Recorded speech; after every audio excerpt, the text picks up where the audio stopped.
What's up guys, I'm randomfrankp, and this is the Swiftpoint Z. It is by far the most unique mouse I have ever used because it combines like a 3D mouse with a joystick and a gamepad all into one. And there is a lot to go over in this review. It was not easy to make due to how complex this mouse is. Spoiler, it is around $230, but don't worry, stay till the end. I'll tell you can pick it up for a much cheaper price. We got a lot to go over here, so sit tight. If you're interested, you're gonna want to check this out. So as I mentioned, it's not just a mouse. It's a hybrid of like a joystick, a gamepad, and a 3D mouse with a 6-axis gyroscope on the inside with an accelerometer, pressure sensors, and tactile feedback. And they don't skip out by any means because they include a carrying case with everything you're gonna need to build this mouse to be everything you want. We'll go over it all in a second, but I'm just letting you know right now, the Swiftpoint Z is gonna unlock a whole new world of capabilities and inputs you've never had at your fingertips before. And that's why it's such a hot commodity. Not even just for gaming, but for 3D modeling, professionals, anyone for any use. Taking a quick look at it, you can already see there's a lot going on. There are much more buttons than a traditional mouse. But what are they all for? What can they be used for? Let's break it down from the bare bone basics. So this is the mouse without anything attached. Inside the box to configure your mouse, they include a flight stick extender for the bottom of your mouse, 2 sets of adjustable tilt bases for tilting your mouse, a set of long fingertip caps to add to your fingertip buttons, and 3 more sets of different size caps and trigger caps as well to add to your mouse. Now essentially what these caps are is they're going to fit right into the slots. They're meant to give you kind of more access to these new inputs by pressing them down with different parts of your finger. So instead of just using your fingertips for the left and right click, now you can use the different joints in your finger to press for different functions. If you want to apply these caps, again, it's just going to make it easier for you to click if your fingers aren't long enough, or if you're just not used to clicking that way. But let's take a closer look at these 3 buttons and what they're used for. Obviously you have your left and right click, and like I alluded to before, these are pressure sensitive. Below that are fingertip buttons, and they're also pressure sensitive, along with the scroll wheel as well. And then below that you have your trigger buttons closer to your knuckle. And these are what I was referring to before when I'm talking about using all of your finger to take advantage of the numerous inputs with this mouse. And these trigger buttons here can be either pushed or pulled for different functions. And going off of that, you have your kind of like a forward and backward button above where your thumb sits, along with what you would find in other mice like a DPI switching buttons. These are all configurable. You can change them all up inside the software. And for me, the mouse is pretty comfortable. They also have a lot of strips of rubber throughout the mouse for a better fit in your hand. And you also have these these bases here for your thumb and your pinky finger to sit depending on your grip. But I do want to mention right now, we're not going to be going over specs and stuff like that because you can find that on any tech sheet anywhere or on any website for it. Strictly talking about my experience and my use with this mouse, but there's still more to even configure here. So now let me show you the tilt and the flight stick bases. They give you a set numbered 1 and 3. This is mainly the degree of tilt you're going to want for your mouse. Using the number 1 set, you place these on the bottom of your mouse where the grooves are. That's going to be your preferred amount of tilt. And number 3 is just like a flat base. And what I like to use this for is in a game like Battlefield or PUBG with the leaning capability in game. Just slightly tilting the mouse left and right to give you the ability to lean around corners like pressing Q and E would on your keyboard, while still giving me control of the mouse overall, so I can still aim and stuff like that. Then you have the flight stick base, which is going to let you have full control of the gyroscope inside the mouse, kind of making this act like a joystick, which is going to be great for flying, sculpting, driving. You pretty much get the idea. So in a game like Dirt Rally, I've talked about this game in past videos, but you can have the tilting degree for the gyroscope be set to turning the steering wheel in the game. So I'm moving the mouse like I would be actually controlling a tangible car in my hand, like if I was, holding a model car or something. You get what I mean. My hand movements are gonna reflect the steering of the car. And same is gonna go for a game like GTA 5 where I'm flying around and stuff like that. But how do I accelerate and brake? It's gonna lead us into our next point.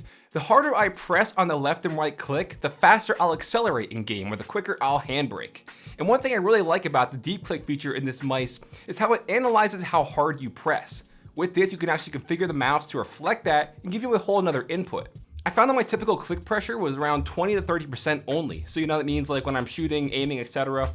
But say in PUBG, I would right click to aim, but if I deep click a little bit harder to either hold my breath, which by itself would be shift, or what I like to do is in this game, set the deep click function to lower my DPI. So I can aim, press harder then to lower my DPI like a sniper button, and then just have more control.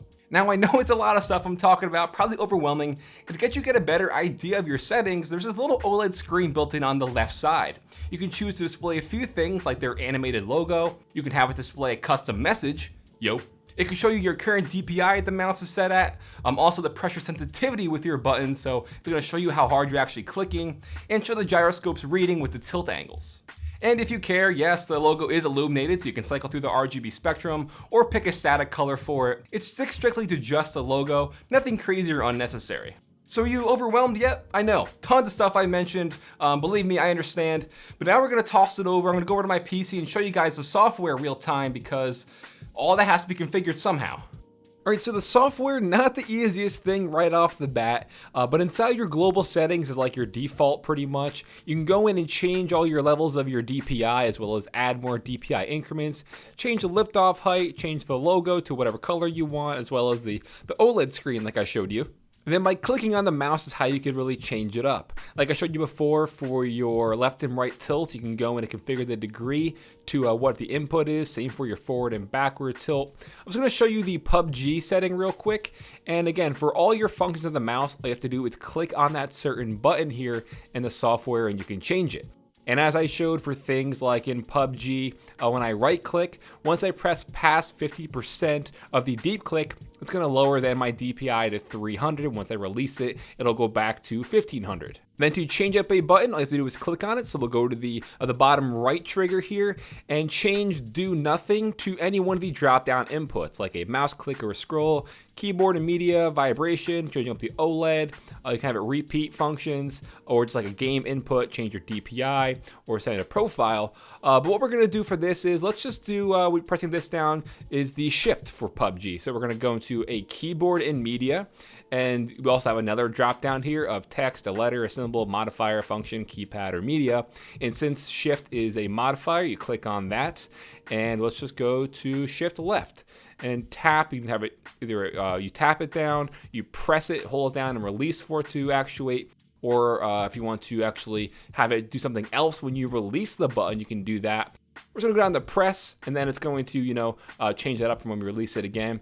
But that's pretty much how you configure this to do whatever you want. So if you want it to be a certain letter, letters and numbers, L, say you want it to be a function, you can go in and pick whatever the function row is. So you gotta really learn your way around this. I wish it would be, instead of say drop down menu for pressing my numbers and letters, I wish I could just press it on the keyboard and it would be an input instead of going through the drop downs.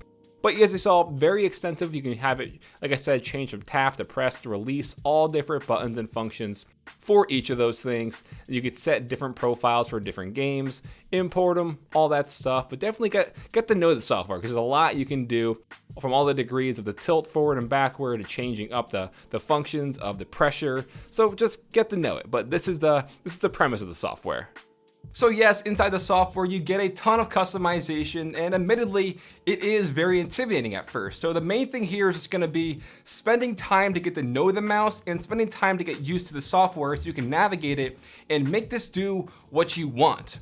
But good news is they have a pretty good community forum where you can go in and people are posting their profiles that they make for certain games. So instead of having you to go through and kind of configure it, you can just take someone else's profile, load it into this mouse and be good to go, and then tune it to how you want. So that's definitely always good when companies do that. And I like how it was really easy to just import it and be good.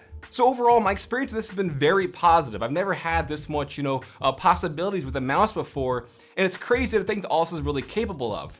But there are two big things with this. One is gonna be muscle memory. Obviously getting used to clicking with different joints in your finger, it's gonna take some time.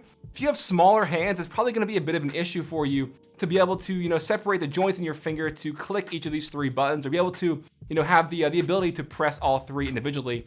So that's gonna be kind of complicated if you have smaller hands. I don't know, I have pretty average size hands, I guess. It wasn't really an issue for me at all. I felt it was just fine. But like I said, if you have smaller hands, that might be a problem. So muscle memory is definitely gonna be a bit of an issue getting used to this. You just gotta spend time, getting used to the mouse overall and switching from your mouse to this now. That's gonna be the biggest, I guess, adjustment for you guys. It's gonna be adjusting to this new mouse with all these new capabilities. But other than that, I think all the features this provides is really groundbreaking. The pressure sensitivity is great, and like I showed, in game I can have it to aim and then hold my breath, or aim and then lower my DPI the harder I press. I love the little things like the gyroscope feature where I can tilt in game without having to actually move my hand, or I can just, without having to press it on the actual keyboard. I love all that stuff. You get a bunch of the caps. You can really configure this the way you want. and for, driving games or flying around in games. The gyroscope in this is just really, really cool. But that price point I mentioned earlier, $230, that's a lot of money. But I kind of equate this to something like enthusiasts, people like keyboard enthusiasts, what I meant to say. People buy tons of different keyboards, different price range, all the way from like $100 to $300, $400 sometimes for a keyboard. I can kind of equate that to this because this is definitely a different, unique mouse. And if you can justify spending that much money for a keyboard out there, like I said, if you are a keyboard enthusiast, you can probably justify it for a mouse like this. It's gonna give you a whole new range of capabilities for a long time. So I can kind of justify that. Again, kind of comparing it to the keyboard enthusiast market out there. But also, like I mentioned, we have a little bit of a discount price for you, which is pretty cool. From now until May 1st, you can pick this up for a discounted price. You can get it for around like, $160, $170, depending on taxes and where you live and stuff like that. So that'll wrap it up. Hope you guys enjoyed. I know this review was kind of all over the place and I apologize for that, but believe me, this is a very complicated mouse to review and put it through the whole review process because there's just so much going on. But I hope you enjoyed.